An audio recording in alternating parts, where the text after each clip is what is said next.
The franchise that we've come to know as Pokémon has a well-established tradition of hiding Easter eggs in the games. In fact, these Easter eggs can include some that actually trespass the boundaries between separate and seemingly unrelated video game franchises. We're here today to share with you some of those references to other games we came across while playing Pokémon Legends Arceus. Let's dive in. So, what were the Easter eggs? Familiar clothes. The game opens when the protagonist gets ripped out of time and space, and since they come from the future, we'd like to serve them up as one of the game's first Easter eggs. Since they're pulled into a pre-industrial Sinnoh unexpectedly, the main character obviously comes unprepared, wearing clothing from their time, along with an Arceus-powered smartphone. The clothes they're wearing, though, appear to be straight out of the previous Pokémon games. The male character begins with wearing a white t-shirt with a logo of Pokémon X and Y, while the female character has on a loose luxury holiday top from Pokémon Sword and Shield. What's more interesting is what these clothes may or may not represent. What we mean to say is, what if the specific and different clothes that the male and female character have on, based on which one a player chooses, mean something more? What if it means that the boy character is from Kalos, while the girl is shown to be a native Galarian? We're thinking about, no, the characters resembling their predecessors. Since the game takes place in the past, the decision to give the people of Hisui similar features as those of some of the most prominent characters in the future games, the developers can only mean one thing. These Hisuians are the ancestors of future trainers, gym leaders, as well as other important characters. Nearly all of the NPCs resemble someone from the other games, like Volo sharing the face and hair of Pokemon champion Cynthia, and then also having her battle theme deeply resemble a combination of Cynthia's battle theme and encounter. And also Celine having blue hair and sharp features just like Team Galactic boss Cyrus. Cyrus?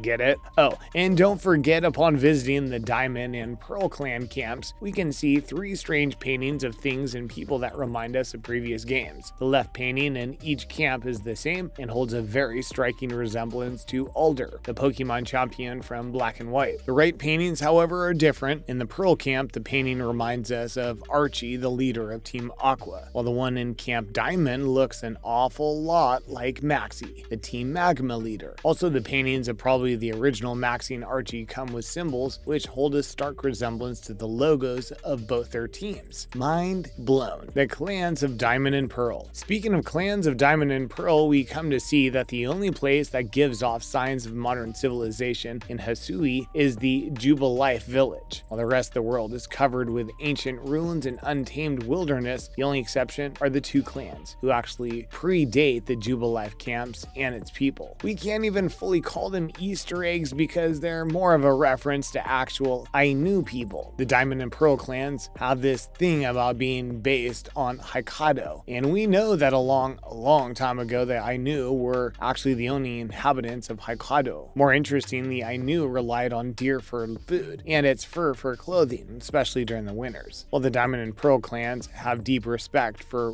Deer, which is an evolved form of Stantler. This is probably based on the Sika deer. They also use the fur to make warm clothes. Okay, we're not saying that's exactly how it is, but all these similarities, there are too many of them for it to be a mere coincidence. This self-fulfilling Easter egg. Pokemon Brilliant Diamond and Shining Pearl were announced the same time as Arceus, but the former beat the latter when it was released earlier, even though the games were simply remakes upon searching each and every part to find new things. Well, they recognized a few changes. One of those changes were actually meant to be there, so it could be paid forward in Legends Arceus. So if players were to visit the Kanalev City library in both games, they'd come across a new book with the tale of a human who would seek out a prince with the help of Buizel and Mantike and Quillfish that had really big spikes. Now in Arceus, the owners can reenact this story. They can play the quest called The Sea's Legend, the same as the story's title. The story talks about a Quillfish's evolution into an Overquill, and that's one of the toughest things to do. Players are required to use strong style of Barred Barrage 20 times to be exact for the evolution to take place. Once the player is those Pokemon, the next step for them is to sail through Cobalt Coastlands 2 pillars in the evening. The game actually spawns several Vion as well as a Manaphy that can easily be caught. Oh, and fun fact, in In one of the Pokemon movies, a Manaphy is called the Prince of the Sea. There are many more Easter eggs begging to be discovered in the game. Why don't you comment below and share some of the Easter eggs you've managed to find? Now let's move on to some tricks that are essential for you as players to be aware of while playing the game. Next, let's cover some tricks and tips for players. Always use a Pokemon to harvest resources. Here's tip number 1. If there's a Pokemon you'd like to level up, just get them to harvest items and resources you require to craft different things. Doing that will give your Pokemon a small XP boost, which, since they'll be harvesting a lot of things throughout the game, will amount to a big difference over time. So don't pick up any items by yourself. Oh, and speaking of harvesting, later on in the game you might come across crates and chests which blend in very perfectly with the rest of the world. Don't be fooled by them and try throwing your Pokemon at them to see if they open. They often come with full-fledged items instead of just resources that are used to craft them. During battles, always check your surroundings. Okay, so you know how at times in an attempt to catch a Pokemon, you can end up making them angry, initiating a battle with them, which you gotta win in order to keep them for yourself. Well, you may have come across a tiny hive of aggressive Pokemon, and while battling one, you may alert others while dodging its attacks, which will then trigger a chain reaction, and you'll have to battle against multiple enemies. In such situations, since battles take place in the overworld itself, some enemy Pokemon may actually be attacking while not appearing on screen. Try to move your character as well as camera while in battle so that you can figure out which opponent is where. Oh, and the enemy Pokemon you're in battle with are shown using an icon in the top right-hand corner of the screen. You can cycle between making your targets when you press the left trigger. Help one another out. When any player gets knocked out, they lose some of their items, which can be found in a satchel near another player in